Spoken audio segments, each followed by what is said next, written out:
Good evening, Professor. Welcome to TwiceTold. Good evening, Pravin. It's a pleasure to be with you. Thank you so much for making time for this chat today. I'd like to begin by introducing you to the idea behind TwiceTold. So, TwiceTold is an exchange between author and reader, and hopefully, both of us walk back home with a little bit more insight than when we started with this endeavor. So, the idea behind TwiceTold is when the author expresses their ideas in the form of a book, and it's told the first time that it gets published because you may have had different ideas for it when you started to write it. Your editor may have given you different ideas, but the ideas found expression when they were printed. So I'd say that's the first time it was told. The first time the book was told to me is when I read it. I had some questions and I thought I'd clarify them with you. And so now, when author and reader sit face to face from across each other and revisit this book, hopefully we experience what I would like to term twice told, that there's more to this book than what has been written, what has been printed. There have been so many more ideas that you wanted to express.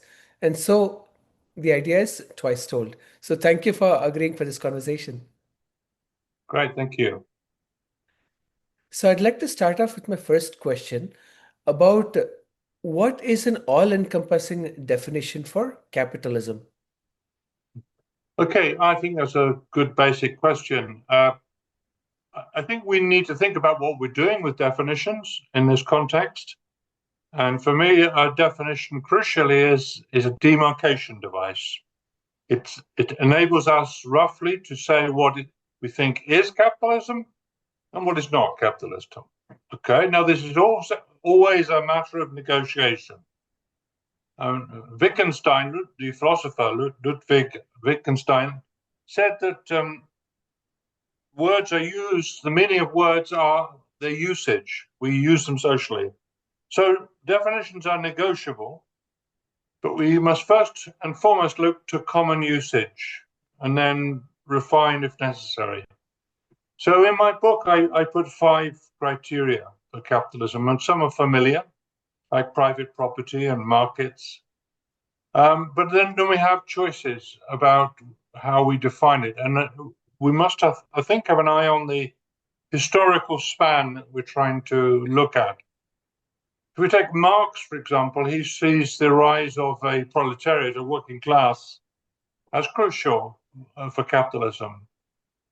That's fine with me, but it dates capitalism a bit early. It dates it well before the Industrial Revolution.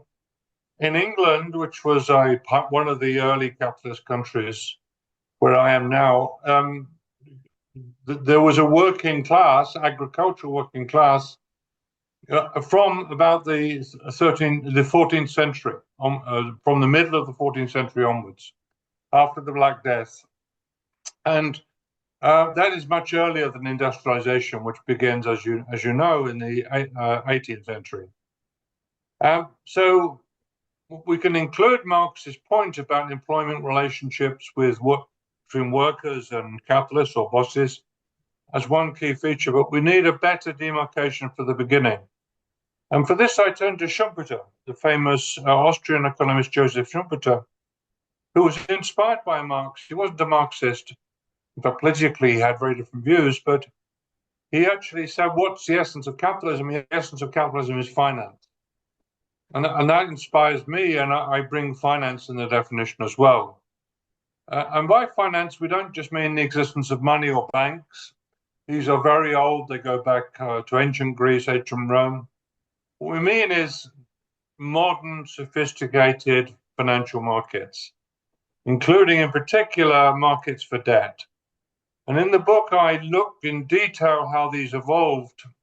And the evolution of these is really between the 17th and the 18th century in England, with precedents, interestingly, in the Netherlands, which also developed an early form of capitalism. So we must remember that. And also there was bits of financial development as well in Italy. They didn't go so far, partly because Italy wasn't unified, and these were basically developments. in city-states, which had a limited compass and limited institutional capacities. So basically, I add finance and I add Marx's employment relationship to the definition, and we get the 5 points, and basically with those 5 points we can demarcate the period. We can say capitalism roughly started in the 17th century, developed in the 18th century, then took off and worked through into the 19th, 20th, and 21st centuries. And with those criteria, we can say when would capitalism end, when you leave just one of those things disappear. For example, if we wave a magic wand and we no longer have employment relationships and everyone becomes part of a worker cooperative, that's the end of capitalism. But so we have no magic wand, so we can't actually do that. But just as a thought experiment, it would be. But the crucial point historically is we have a clear beginning, which is completely aligned with Schumpeter, though Schumpeter suggested it was a bit earlier. I went in much more detail into the legal documents and dated really to the late 17th century and through to the middle of the 18th century. Understood. Now, would you think this is correct to say that double entry bookkeeping was a key enabler, if not perhaps the trigger for evolution of capitalism? Yes, I'm not sure it's a trigger, but actually I read up on this and the historians are still in a bit of disagreement about what precisely happened. We know roughly that double entry bookkeeping developed in Italy, as many of these proto-capitalist institutions and methods developed around the 13th and 14th century and became prevalent, particularly in Florence, in Italy. That's established, but what is disputed is how rigidly that was applied to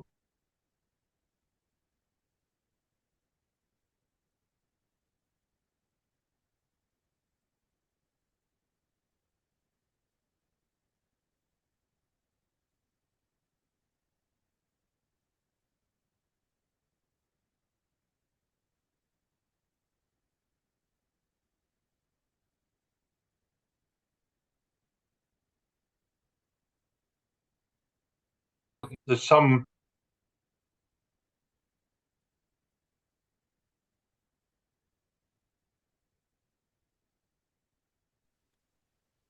We got cut off there. Yes, sorry. You were saying?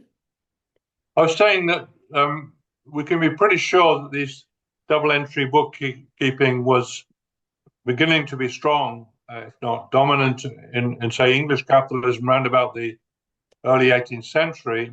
But the earlier period is a bit clouded in mystery. I haven't got the records to be sure. I've looked at the work of others on this, and there's still some dispute about the timing. So there's a question then, which is derivative from that, on how crucial was the development of double entry bookkeeping for the rise of capitalism. I mean, there are different views on that too, but I would say it was quite crucial, particularly once the financial system gets going, once it's possible to use assets like land and buildings and factories and to borrow money on the basis of those things. Now, that really gets going quite late. It's not really a medieval experience, in England anyway. It gets going towards the end of the 17th century, 1660s, 1670s onwards. And that evidence is quite clear, at least for England. Of course, we need to look at other countries too. And people have looked at the Netherlands. You get a similar story. Understood. Now, my next question is about the Industrial Revolution. Why do we frame such a narrow period between 1740 until 1830? Because Industrial Revolution helped expand imperialist expansion well after 1830s, and in fact, it came into bloom only toward the mid 19th century. Yeah. Yeah, historians disagree slightly on the dates, but I think the general opinion behind this, and by economic historians, is that we're talking about the revolution, the huge change which transformed, say, England, as an example, from a largely agricultural society to an industrial society. And that's the transformation we're looking at. It doesn't mean that there was no industry before, there was, and it doesn't mean that industry didn't develop afterwards. It did hugely. And there's people who talk about the second or third industrial revolution, referring to steam or coal or electricity or other things, or the fifth or eighth industrial information technology. We were constantly revolutionizing these things. So I think what historians are referring to is the first period of industrialization, which established Britain, first of all, as an industrial nation. So that dating, I think, is okay. Understood. Now, can capitalism ever be powered without displacement of people, without structure and structural violence? Yes, I mean, you're talking about alternative scenarios here. Yeah, I thought a lot about that question when you suggested it to me earlier. I, I mean, if we talk about science fiction, we can imagine all sorts of things, but it's unlikely that didn't have some disruption and violence and resistance. I mean, what's happening in the last few hundred years in human history is hugely disruptive for people, which were forced or obliged or driven to change ideas. We have things like imperial conquest, which you mentioned earlier, and slavery, and then the ending of slavery, hopefully, and so on and so forth. All these things are violent and they're disruptive. But a caveat here is that sadly, history has always been violent, all change. There's a book by Steven Pinker, the Better Angels by Nature, where he looked at violence. I think it came out about 15 years ago. And he looks at violence through history, and he actually calculates that violence is probably less in the 20th century. It wasn't less than in preceding centuries.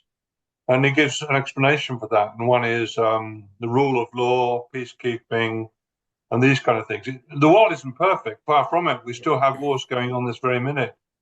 And there's also people being exploited and oppressed in different countries. And there's revolutions going on. There's one going on in Iran at the moment. There's huge amounts of disruption and civil war going on. But actually, in terms of probabilities of death, we're perhaps a little bit better off in terms of human longevity and safety and security than we were before. It still means there's a possibility of very big changes and devastating events like nuclear war, and climate change could also lead to a major disruption. So I think the safest bet, from a historical point of view, is to say, well, unfortunately, we're going to get violence, but hopefully we can find ways of minimizing it and helping people and protecting people from it. Understood. One point of structural violence that I recall reading from Christopher Clark's book about the Industrial Revolution was the creation of a permanent category of poor people. Up until then, poverty was more of a sporadic phenomena that you either fell ill, you fell into debt, you had an instance of misfortune from which you fell into this category of poverty, but you never had this class by itself where you were stuck into. Perhaps you could just you're surviving on subsistence wages, and you could never work yourself out of that poverty. So as referring to modes of structural violence like this, is it possible we could envision a future where people can work their way out of debt? In this current scenario, even white collar workers are not exempt from this structural debt trap as we Yeah, speak. this is a big problem, particularly as in recent decades in capitalism, as Thomas Piketty has shown in his work, inequality of wealth and income is increasing quite dramatically, and it's been getting worse since in the 21st century, partly because of uh, the strength of big corporations and their growth and their monopolization of resources and human activities, and also governments which have allowed this to happen. Piketty makes the point that post Second World War there was a period where inequality was driven down. We didn't become equal; it was still rich and poor, but things were ameliorated by the rise of welfare states that progress has been checked, if not reversed, and that's the worrying thing. So the more you get this inequality of wealth and income, the more difficult it is for anyone to be socially mobile. Understood. My next question is about Gerald Cohen's argument separating work and social forces. Well, do you think this was made in bad faith? Because in any student of socioeconomics, they'd say that work and social forces are not inseparable. Yes, I don't think it's bad faith though. Gerald Cohen is an interesting guy, interesting defender of Marxism, and I'm always interested to read points of view with which I disagree, and he's a very good protagonist of Marxist ideas to read and to sharpen your own responses. If you think is wrong, you've got a good adversary in him to try and see what he gets wrong in his argument. I mean, he did a book on socialism, which has been critiqued. It's a very useful book for people to read to see what may be right or wrong with his arguments. His defense of Marx in his book on defending historical materialism, I don't think works, but it's rather heroic because he has his own logic and is much more logical and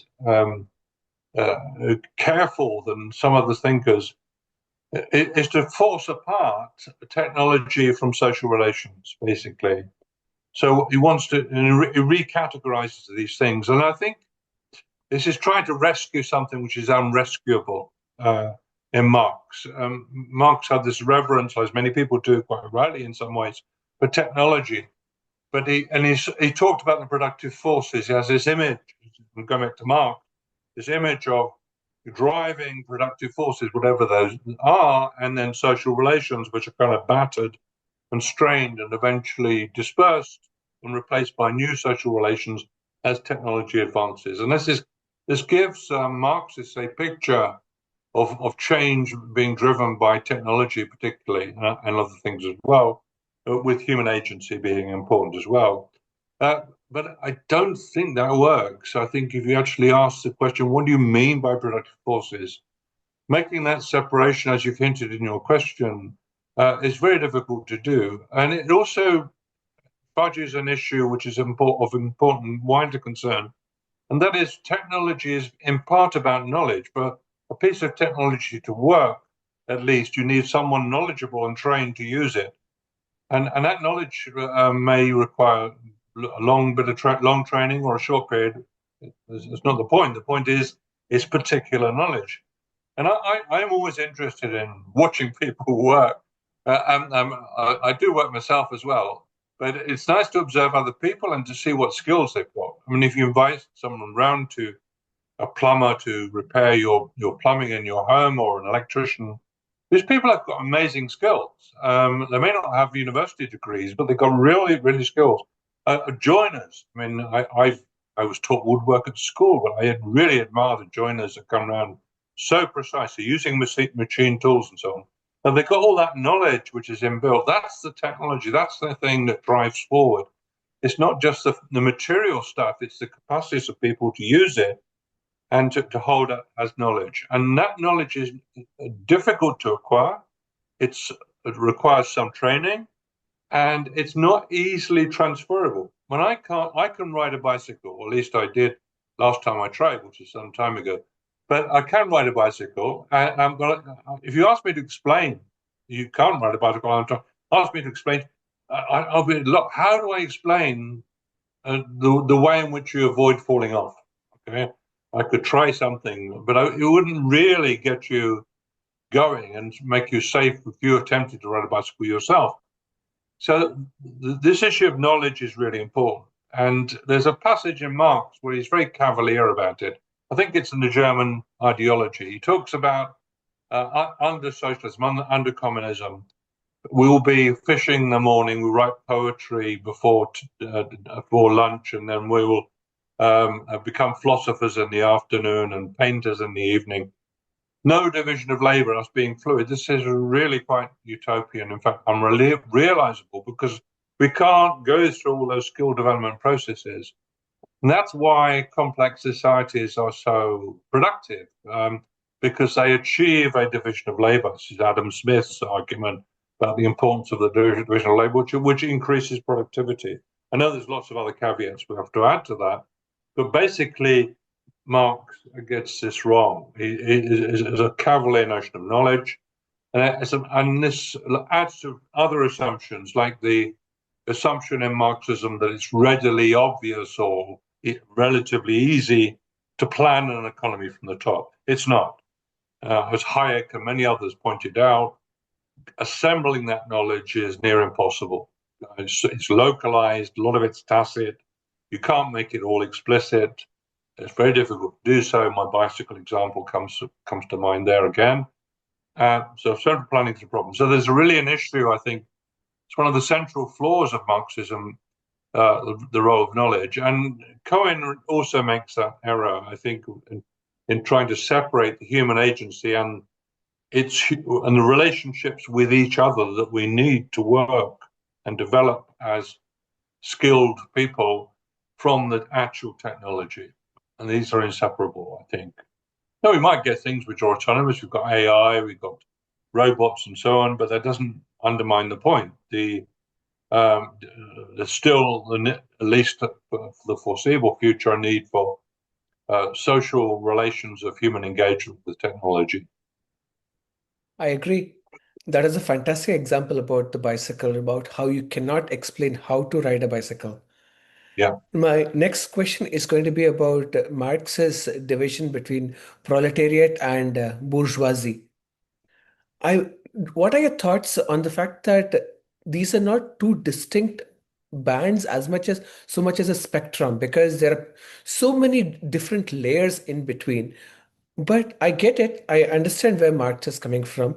Do you think he's a product of his times, that he's from the generation where nationalism, ethno-nationalism came into form? So you had these indivisible forms. You are German, and that means you're not Czech, you're not Pole, you're not Slovak.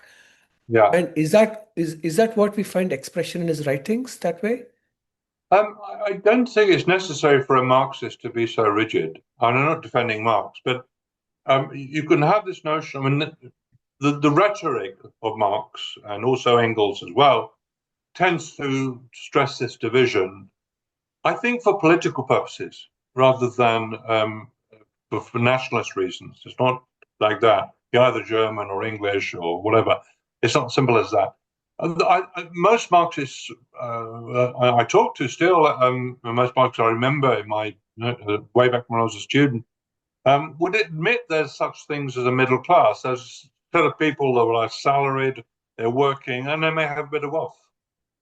There's nothing wrong with that. It's just that these two ideal types, to use Weber's phrase, are those with very little wealth and completely dependent on wage labor, working in employment for income, for survival, and those which main income is coming from ownership of property. There's a huge number of intermediate possibilities here. So I think Marxists would quite easily defend themselves on that issue. The question for me is how fundamental are these classes? And the problem I have here is they're not fundamental because they're defined by Engels, by Marx, in terms of what they describe as ownership. So you need another concept. You need a set of social relations, possibly including laws and legal relationships, which define ownership. You can find it in various ways, but you need something else institutional in character to define the attributes which Marx and Engels give to the social classes. So I actually criticize the idea that class is fundamental, which is not to criticize the existence of social classes or the importance of strife or struggle between them, because that's important historically and contemporarily too. But whether they're fundamental, and that allows even more wiggle room about what the boundaries of classes are. Understood. Now, why is it wrong to call a state aristocratic or bourgeois, given the fact that the aristocracy has influenced the state? has controlled and driven the state up until the Industrial Revolution. And in present times, it's the billionaire class who tend to manipulate and organize governments. Yeah, I agree with those statements. My point, which I argue in the book, is that actually it relates to the earlier point about classes being fundamental or the key components. I think once you bring in a state, you have more than class. Okay, you have bureaucracy, you have a legal system, you have legislature, you have administrators, and so on. And these develop their own interests. And these may overlap considerably with other interests. For example, you get business people in politics. It's easy to find examples of that. Sometimes very powerful and often too powerful in politics. To be normative about it for a minute, but that's right. But the state is more than the representative or the meeting room of the bourgeoisie. It's not simply a class issue, and I try and explain that using English history as an example, because if capitalism is a bourgeois revolution, in other words, if capitalism coincides with a class realignment in some revolutionary way, some fundamental way, when does that occur? Well, it doesn't occur so much during the Industrial Revolution. It's very gradual. The power of the rising bourgeois class, the people who are not aristocrats and not even large landowners, they're principally making their income from trade and so on. They become very important, but their power grows gradually, and it's through the 19th and 20th century you see this power increasing. And look at my country; it's different than the US, but look at my country. We still have aristocrats. We still have them in power, and not just in the monarchy, but also in Parliament, in House of Commons. There's aristocrats as well as the House of Lords. There's people from aristocratic backgrounds who say if they actually are lords, then they would be in the House of Lords. So that power is still there, and there's still land ownership in England, which is inherited from generations earlier, back to feudal times, hundreds of years before. So this is an example of growing industrialization, growing power for a business class, increasing wealth for capitalists, and so on, going on for hundreds of years in Britain, but retaining elements of that past as well. In the US, of course, it's more dramatic, and you don't have a surviving aristocracy at all. In France, it's more complicated. Even though they had a revolution, they still have an aristocratic element there. Anyway, different countries have different stories to tell. So this is where I would detach the structural institutional changes which occur during the Industrial Revolution from simply class realignments. We have to look at it institutionally as well as in class terms. Understood. And I agree with that. My next question is about land reforms, especially the classification of public commons into private property and the classification of land as an asset. So could you walk us through how did this development happen? Well, it's a long story. Let's go back very briefly to feudal times. In the feudal arrangement, I'm oversimplifying because it's a complicated story, but it was basically a tiered arrangement. And you'd start with, at the top, there will be the monarchy, authorized allegedly by God and by religion. And the king would then the king would attribute his wealth to God's will, to be endorsed by God according to the king, divine right of kings.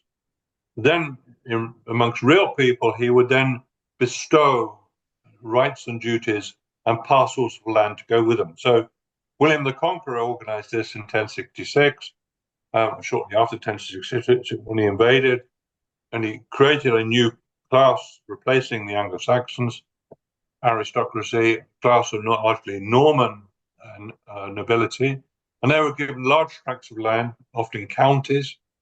So you'd have the Earl of Essex or whatever. And then in turn, those large lordships would actually subdivide and have lesser lords, and it would go down in a layer take, a layer cake. And each stage, each tier in this cake, there would be rights and duties. So you would have rights over the land, but not complete possession or ownership of it. You'd have partial ownership according to certain kinds of complicated divided rights. And your duties would include raising an army.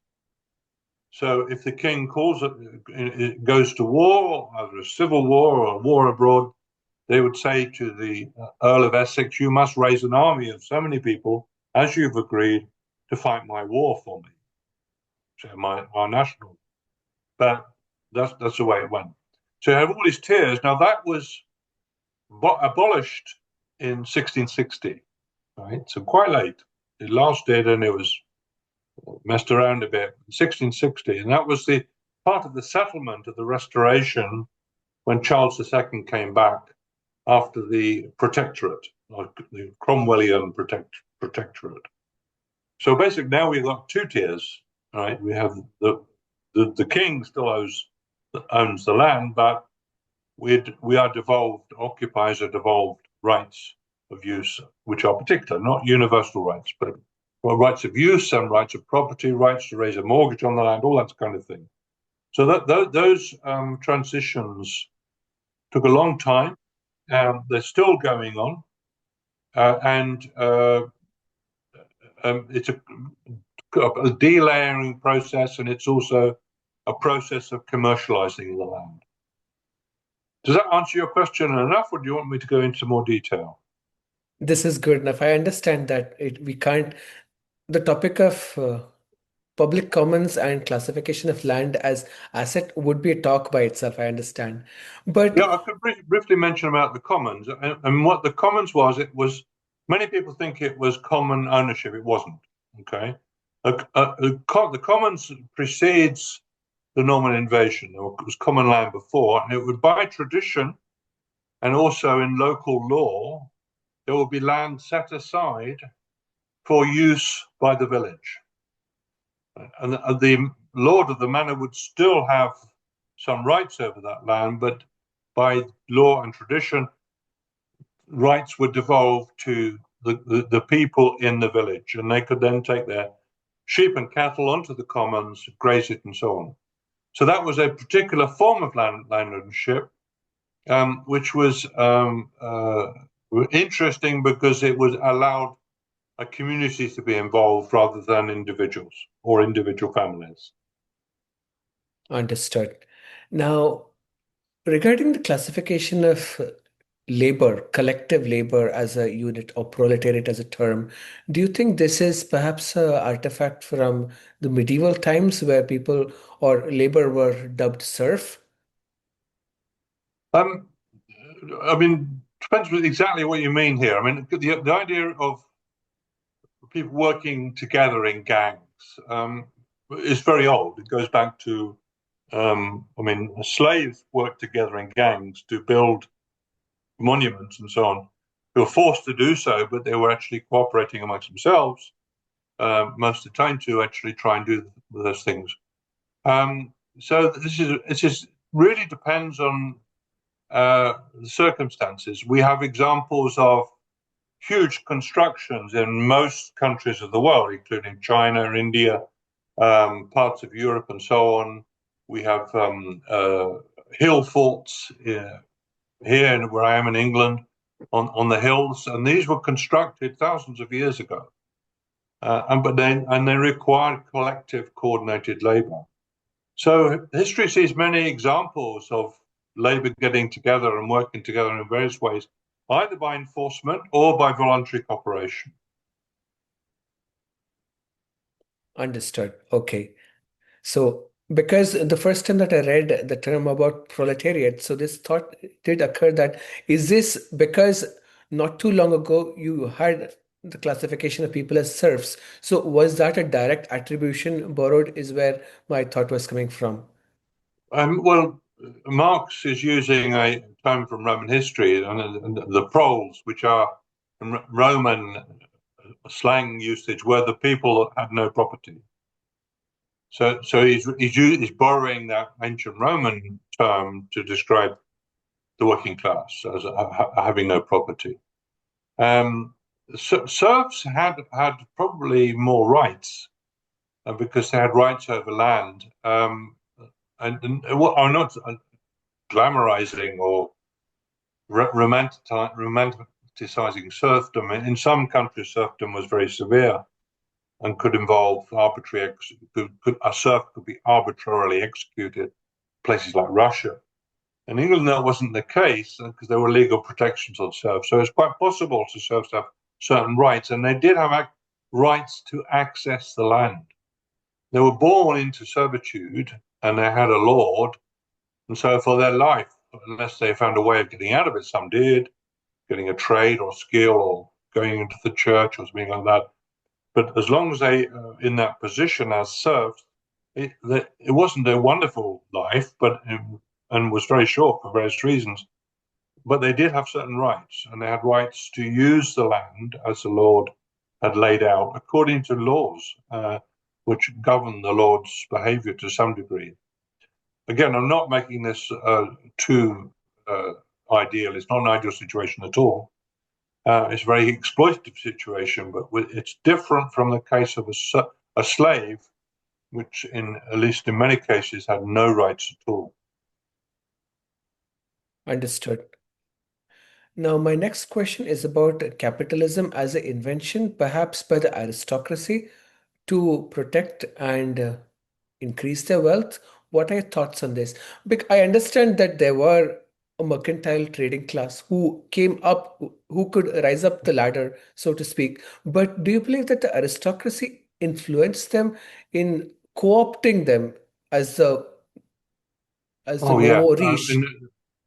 yeah. Once industrialization started taking off, I mean, some of the aristocrats um, just ignored it and protected their position through means of power, but others got involved and to different degrees. I mean, one of the big changes was the compulsory enclosures. We've talked about the land earlier, so we had the common land, and a lot of those commons rights were taken away.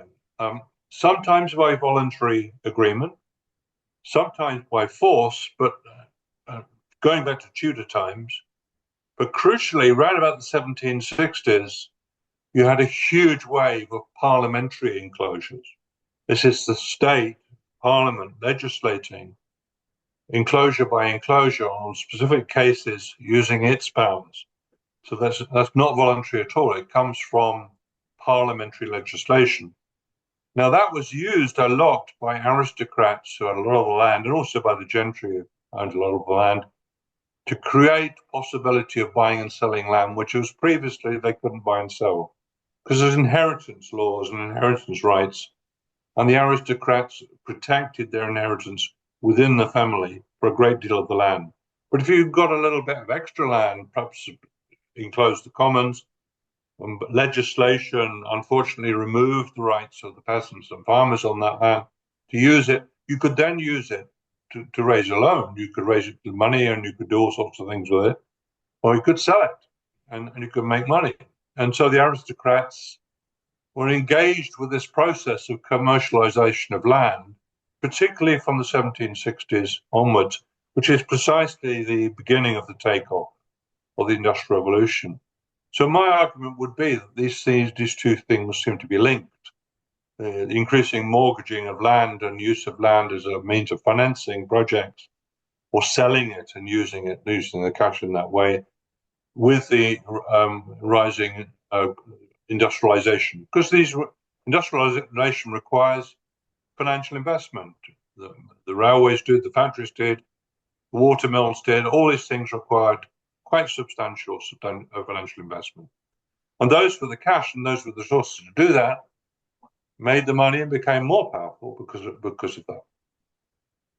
Understood. Now, speaking about the mobilization of finances and movement of cash, so what were the innovations that had happened in society, including dilutions within the church, so to speak, that you could allow the development of interest or interest gathering and money lending practices, and overall the view toward money lending as a non-negative, given the church and its proclivity toward money lending and the term usury Yeah, being dubbed as a sin up until the Industrial Revolution or just before that. So could yeah, you tell us about that bit? yeah. That's a good and very interesting question. Usury laws were not abolished until well into the 19th century. Well, in fact, even then they weren't abolished. They were minimized in impact, creating exemptions. And this is one reason I'm a bit critical of Weber, because Weber, as you know, associates capitalism with the Protestant ethic, with the Protestant yearning for productivity, for engagement with the actual world, to be a good, not only a good citizen, but a productive citizen, creating wealth, helping others to do that as well. And that's the good you do on earth to get your rewards according to the religion. And so those virtues were seen by Weber as key driving forces. What he admitted to say is that all religions are antagonistic to debt. Even Benjamin Franklin, who is quoted in the Protestant Ethic, the book by Weber, Benjamin Franklin said, debt is bad, right? From a secular point of view, not just a religious point of view. For Weber, Franklin's words were the archetype of the Protestant ethic, of the yearning for wealth. But he said debt is bad. You have to overcome that. There's a lot of resistance. So, for example, when the Bank of England was formed in 1694, short 6 years after the Glorious Revolution, modeling itself on a Dutch institution, it was set up to actually create debt to finance war, not industry, but war, because Britain faced a crisis after 1688, being its alliances turned and it faced serious threats from Spain and France as well. So it led to more than 100 years of war. So we have this war machine needing finance, and that created debt. People, the state borrowed, people borrowed to invest in industry and war munitions and so on. And debt was where the whole thing started. So you don't find that in Calvinism or anything else. Debt is a bad thing. And in many languages, it actually, the words for death and sin are similar or identical. So something else is needed. And I think it was the emergency of the situation which forced these institutional changes, including in finance. And people had to live with that. If they wanted to defend the country, they had to finance armies and weapons and so on. Understood. Now, while all religions viewed death in a negative way, but following the Protestant Revolution, and especially when you look at Calvinism, that God has created bounty for you to enjoy. So this transformation of life from the way we look at life from leading an austere life to rather an ostentatious one. So, if I may use that expression, so this transformation enabled capitalism. So, in a way, doesn't that then rebut Weber's argument about the Protestant work ethic? I would argue that Protestantism did have an effect, but so too did Catholicism. I mean, but not for the same reasons. But I mean, the original cause of capitalism that existed in Italy, in the city-states, in Florence and elsewhere, they were Catholic. They weren't Reformed church, and they remained so. I mean, there's an early period, centuries earlier, the 15th, 16th century we're talking about here.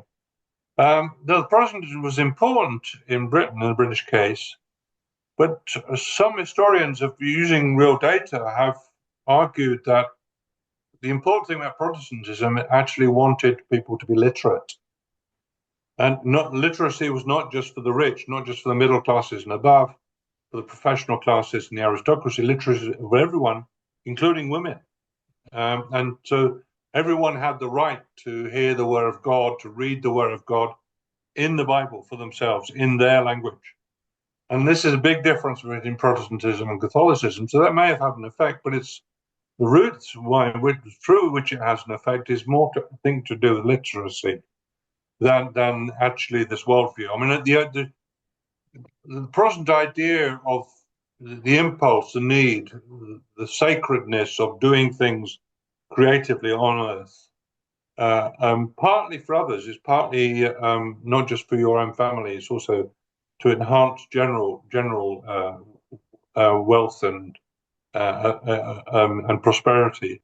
That's true too, and that may have had an effect as well. But literacy was really important because it enabled huge strata of society, poor, women, so on, to actually become skilled, to learn things and to acquire skills through reading and through engagement with others who read these skills. Understood. Now, here's a purely hypothetical question. Did English capitalism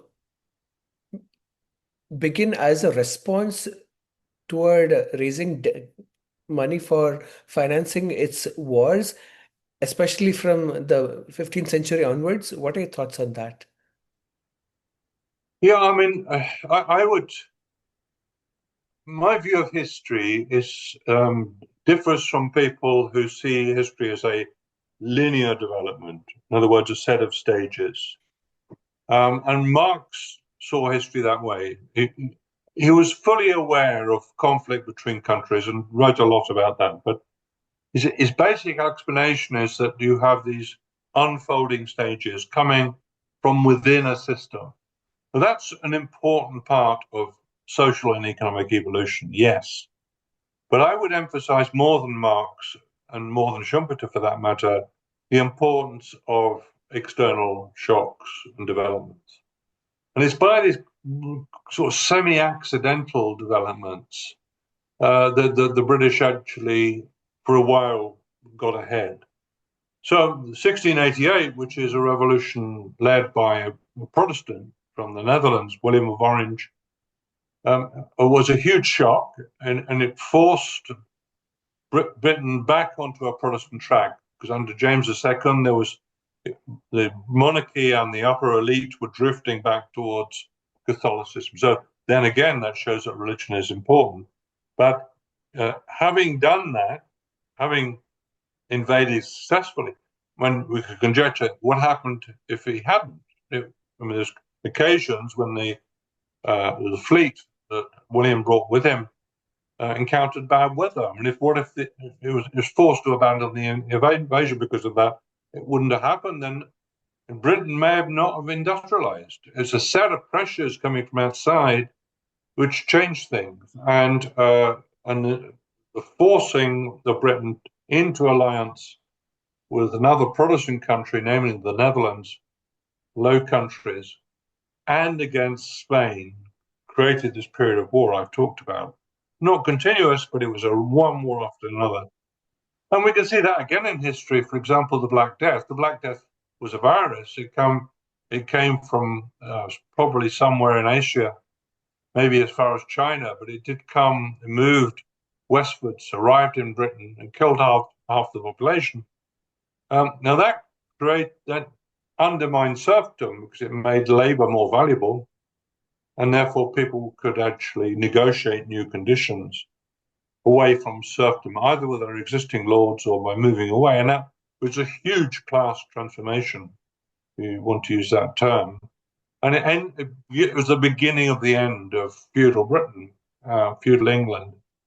And so we see the effects of these shocks. My understanding of biological evolution as well is that shocks are important. I mean, we used to have dinosaurs. What happened then? A huge asteroid came in, obliterates the dinosaurs, and allows mammals, our ancestors, to get into particular niches of millions of years of development. So I think this is quite respectable to talk about the importance of exogenous events, which means it's not inevitable that Britain would became, for a while, the leading capitalist country. Understood. Now, what are your thoughts on the development of the individual or the self? Did this arise purely independently during the period following capitalism, or is it an integral part of capitalism? I do see merit in the argument that an individual is required for capitalism because that then propels demand. But what does the academic have to say about this?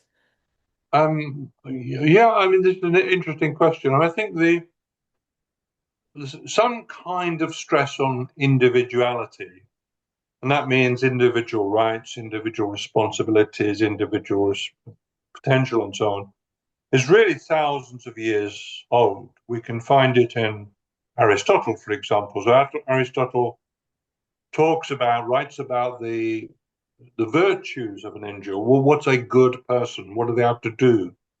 What's their potential? What is justice regarding individuals and so on? That goes back to the ancient Greeks. So there's some notion of individuality. And this develops and emerges, and as you are, I think, hinting at, it becomes particularly important in Enlightenment thinkers, in people like Locke and so on. But again, you get this entanglement because the individual doesn't always literally mean the individual, it sometimes means the family. So, for example, in Roman law, in ancient Rome, the family was a fundamental unit, and the individual who represented the family, the male at the top, the father of the family and the owner of the property, was the relevant individual. But that individual was already encumbered by those particular relations and property ownership. Um, what happens then is during the Enlightenment period, which coincides with the beginnings of capitalism in Northwest Europe, is a notion of individuality which is more refined, more narrow. But even then, it doesn't always separate from the family. Um, this question is important because it relates to current political thinking. I mean, how much we are individuals and how much we have responsibilities to others. I mean, first of all, to recognize the importance and rights of individuals does not mean that we don't have responsibility to others. There's peculiar versions of individualism where they say, I can do what I want, or I am my own rights, and don't tell me what to do. My control, and it becomes then a matter of force. Who wins out? It's my right to own that, and I grab that because I want it. Okay, you may be successful, you may be strong enough to fight off the people and protecting their property, but you have no right to it. Rights are something which we collectively evolve through the state, through the legal system, and so on. So individualism changes its character through this time, and part of the story with capitalism is it doing so. But it's a long story. For example, if a woman gets married in the US or in the UK in the middle of the 19th century, she loses her property. Most states in the US, certainly in the UK. It's only with the removal of what's called legally coverture that you get in Married Women's Property Right Acts that women restore the right to own property in their own right, even though they're married to another man. So you get this feminist movement saying, well, we want rights. Women want rights as well. We are individuals.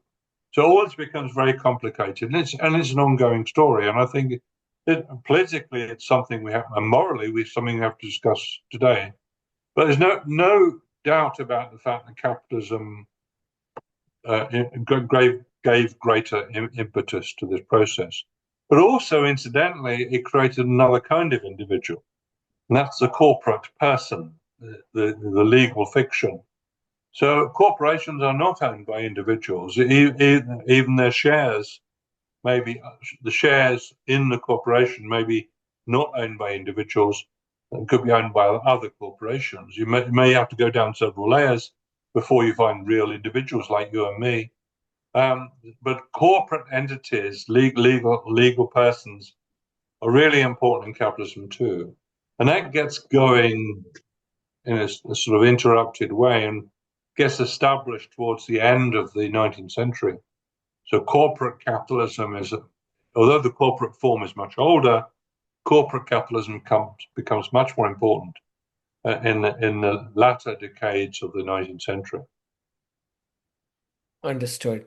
Now, moving on from the development of the individual to culture, following capitalism and the Industrial Revolution, culture has transformed so much, or there have been so many developments in it that perhaps sum total of all of these in the past 350 years far exceeds any other cultural development we may have had over the past 1,000 years, or perhaps even dating back even further. So, how is it that capitalism influenced culture in forms, at least in forms of expression? Well, I think any change in circumstances, any change in possibilities for people, the use of new tools, machines, the ability to communicate over long distance. For example, as a relatively trivial example, we mentioned bicycles earlier. The commercial development of the bicycle towards the end of the 19th century, researchers have shown, changed British culture. Okay, I mean, it did so in other countries too. The simple manufacture of a simple machine called a bicycle. What it meant was, if you were looking for social contact or looking to find someone to marry or have a relationship with, before the bicycle, if you were, unless you were very rich, you could only manage a horse ride away, which was 15 miles, 20 miles, something like that. Once the bicycle, you could go quite a bit further. You could double that distance quite easily and increase your social circle, increase cultural and other forms of intermixing between people. So there's one invention which transforms culture in a profound way and increases social networks. The postal system, another example, fast forward into the late 20th century, email, all these things change cultural possibilities and also the way in which we interact with one another. Um, the anecdote about if we get on a train or a bus these days, most people are looking at their iPads.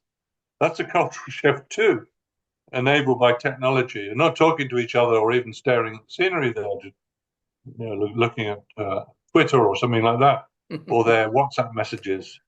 So all these things are driven by the changes that capitalism brings about, both relationally and in terms of technology. Creates more opportunities for education, for example. At least it has done in many countries. Education systems were developed to enable the creation of a skilled workforce. The byproduct of that is that people now engage with all sorts of things. They read novels, they watch movies, and so on. So these drivers are really tremendously important. Understood. Now, what are your thoughts on Gerard Winstanley and Alexei de Tocqueville speaking about communism as an idea far more ancient than the ruminations of a German philosopher? Yeah, well, that's true. I mean, the words communism and socialism. Socialism was invented in England. The word was first used extensively in 1827, which is just 199 years ago. The word communism appears about the same time. That appears in France and spreads. And the meanings actually swap places and entwine. They have very similar meanings. There's a reason why Marx chose communism, because he wanted to disassociate himself and Engels from the utopian socialists. He had a different view, not of the final goal, but how to get there. Now, that idea of collective ownership, which is common to both socialism and communism, is a very old idea. It goes back to the Bible, at least. There's mention of it in the Bible and early Christian communities. Some of them held property in common, and some later Christian sects did that too. Held property in common, like the Amish and the Quakers, and not the Quakers, but the Shakers in the United States. They had property in common, and it still happens. Do so. So it's a very odd idea. It's in Thomas More's Utopia novel that the Tudor intellectual thinker a nobleman wrote, had his head chopped off by Henry VIII, but he wrote a good novel, and it was called Utopia, and people in Utopia held property in common. So this is a very, very old idea, just the labels that are relatively recent. Understood. Now, could you tell us about the levelers and their involvement in the Cromwellian Revolution and how were they finally put down and why do they feature in this book? Yeah, they feature in the book because they had some interesting things to say about land reform. They weren't, of course, successful, but they actually targeted some key issues which are still relevant, actually, in Britain. We still have a difference. It's less marked in the US, but it's still an issue of dispute in the UK. There's a distinction between what we call freehold and leasehold. And so you have this rather crazy system where some people they want to move in a certain area and they see a nice house or maybe with a bit of land, and they're told it's leasehold. And then so because it's leasehold, I don't have absolute no ownership. The difference is that leasehold has a timestamp on it. It could be a 30-year lease or a 90-year lease or even longer, but typically 90 years maximum. But if you bought it from someone who already had it for 30 years, that 90-year lease would now be 60 years. So the value of the property goes down. So therefore, the markets have a reasonable sense of what's going on, you'd get it more cheaply. Maybe that's the only one you could find, and maybe it's the only one you could afford. But then you have the problem of losing value and not having complete freehold rights. My father, who's now in a care home, had an apartment which had leasehold, and they tried to do something about it legally, but didn't get anywhere. Now the levelers were raising this problem. What was it? 300 years, almost 300, no, almost 400 years ago, if I counting right. Almost 400 years, they said leasehold is a problem. It's a remnant of feudalism, which it is. It's giving partial rights to someone else, an absentee landlord, with very little responsibility and interest in the maintenance of the property, be that the land or the dwelling. And so the levelers wanted to do that, and it's still not sorted. 400 years later, it's still not sorted. So they had interesting ideas about land reform, as well as quite radical ideas about rights. They believed that anyone who wasn't an employee, that prejudice against employees persisted even in the US afterwards, because you were seen as an employee, as a servant of your master, and therefore you couldn't be autonomous, therefore you couldn't vote in a detached way for one or the other. But most people would have been self-employed around about that time, the 1640s, and the employed class would be significant, but not so big as it is today. So they were granting rights to all adult males without a major exception. Unfortunately, their granting rights didn't go to women. This is remarkable. That took some time for that penny to drop and women to start agitating fiercely for their rights of suffrage. But the levelers had this very advanced view, and this is what Cromwell worried about. He worried about them getting into power. They were very strong in the army. They had key posts in the army, and they wanted to either constrain the king or get rid of the king. And because the king proved a bit intransigent and difficult to control, eventually all of them, including Cromwell, all they said we have to execute the guy, and he was executed in 1649.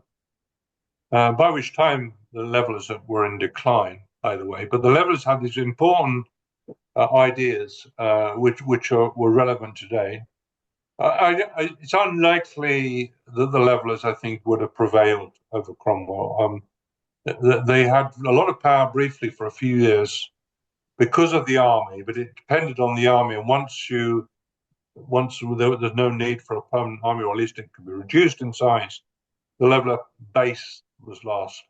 And they were outmaneuvered by Cromwell, who was quite ruthless in some ways. He wasn't a kind of tyrant that would execute everybody, but he did actually imprison people without hope of being released or indefinite sentencing, and they were repressed. But their ideas are important. Understood. Now, your thoughts on Norton Weingast's dissertation on violence and social order? I'd like you to share your thoughts about that. Yeah, I read most, I think, all of North's books. And North was actually a personal friend of mine. I mean, he was situated in the US, but I often met him at conferences. Yeah, a very nice man. Personally, I liked a lot. And he warned me that well, no, warning's the wrong word. He, with enthusiasm, said he had a book coming out. He said, "I'd like you to read it, Jeff, and tell me what you think about it." So I had some conversations about it. In many ways, I like the book. It's quite pioneering. There's things in that book, the North Weingast Wallace book, which are quite important and quite missed out. Actually, some of the reviews don't even mention them. And he mentions what the thing I mentioned earlier, and that is the development and importance of legal personhood, of corporate bodies collectively being given legal powers. So corporations being a typical example of that. So in business, it's very important. It's also important for organization politically in terms of political parties. It's not just individuals getting together. It's bodies, maybe not under a corporate law framework, but under a different framework, having rights collectively which endure beyond the lives of the individual members. And the case that they make in that book, I think, is very good and is rather missed. I don't think enough people have taken that point on board. Now, my misgivings about it is that it's, first of all, I think too much a linear stages theory argument. Okay, you have these phases of development, ending up with open access, more orders, preceded by what they call the natural state, which I don't like the label, but then preceding areas, and then they talk about the transition from one to the other. Whatever the content of that argument, it is too unilinear, and it doesn't take sufficient account, in my view, of external shocks and forces which force change, particularly in their account of the transition process, that's doorstep conditions, and so on. And finally, I would actually question not only the labeling of what they call the natural state, so I don't think there's anything natural about it. It's a relatively brief phase in human history, covering a few thousand years.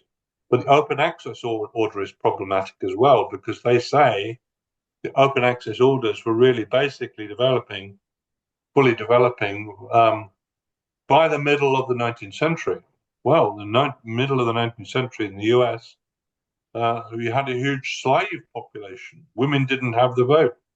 So in a society which still has slaves, large numbers, thousands and thousands of slaves, and which women don't have the vote except in some marginal cases, it's hardly open access. I mean, they define open access as capacity to gain wealth and to gain social mobility, to move up, and they're not being utopian about this, but they are.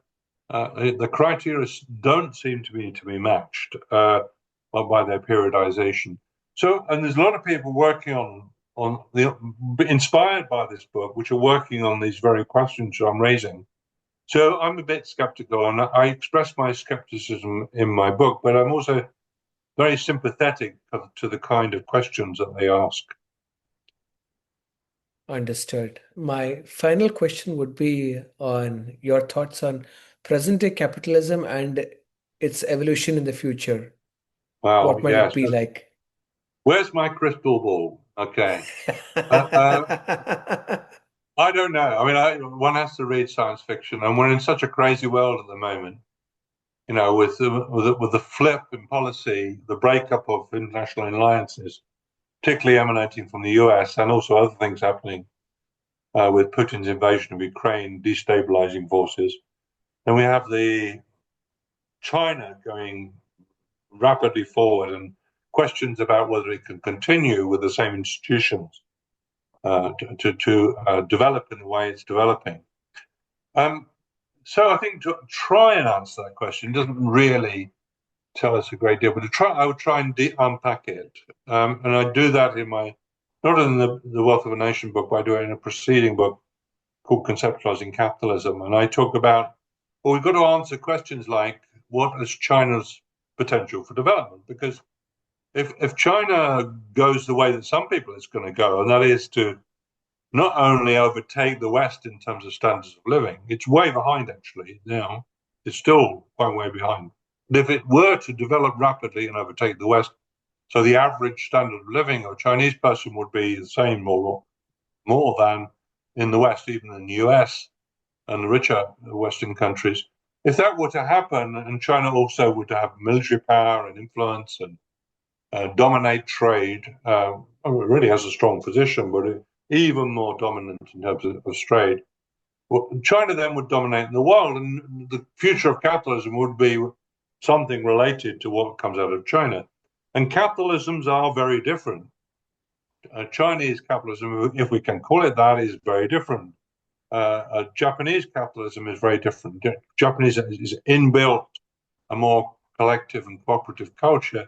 It's again different. So that what capitalism triumphs as we move towards the through the 21st century is a crucial way of answering your question. We don't know. We can't predict things, but we can begin to judge what's going to happen. And in my 2015 book on conceptualizing capitalism, I was very skeptical about China catching up with the West during the 21st century, more optimistic about developments in the Western world, particularly the US.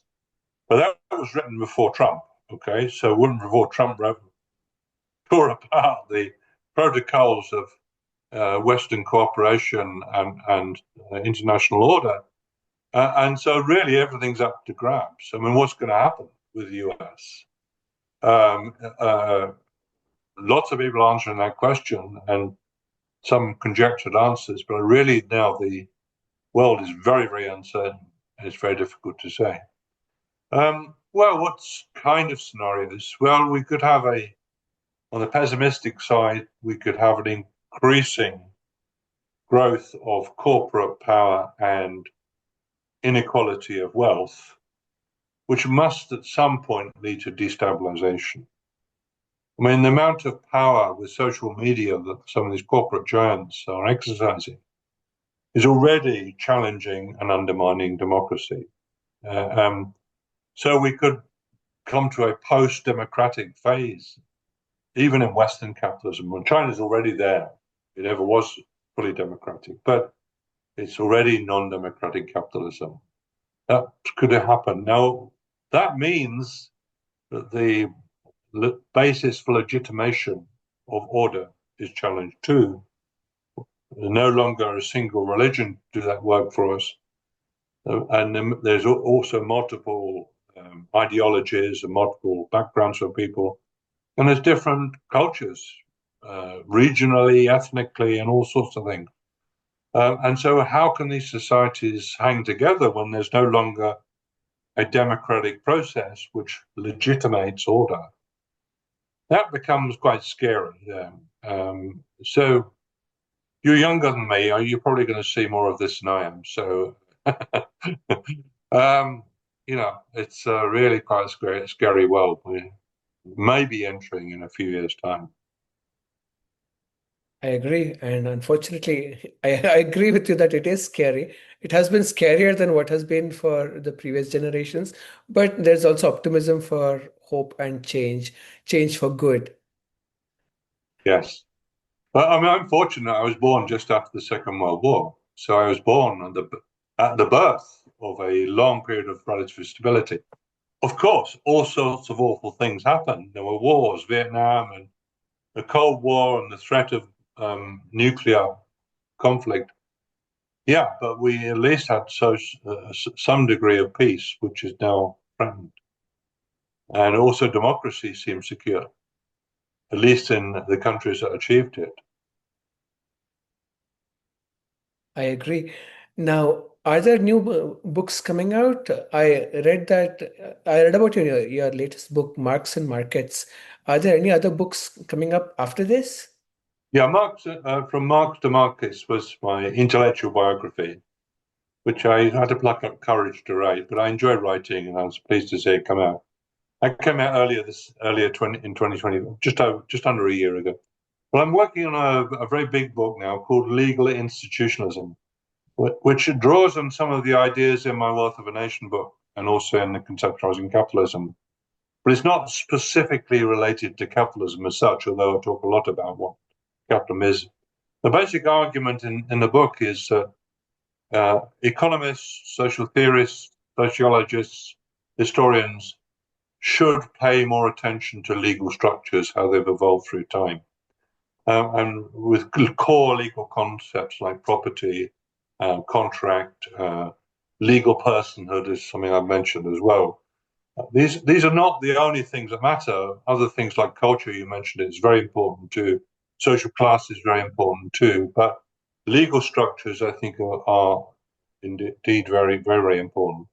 And the book turns out to be quite long, so making that point and illustrating it is quite hard. So I'm looking. I've got a publisher considering this as a possibility. So I have to find a publisher for this. It'll be finished probably sometime this year, 2026, and hopefully appear shortly after that. Fantastic. Count me in for reading that book for sure.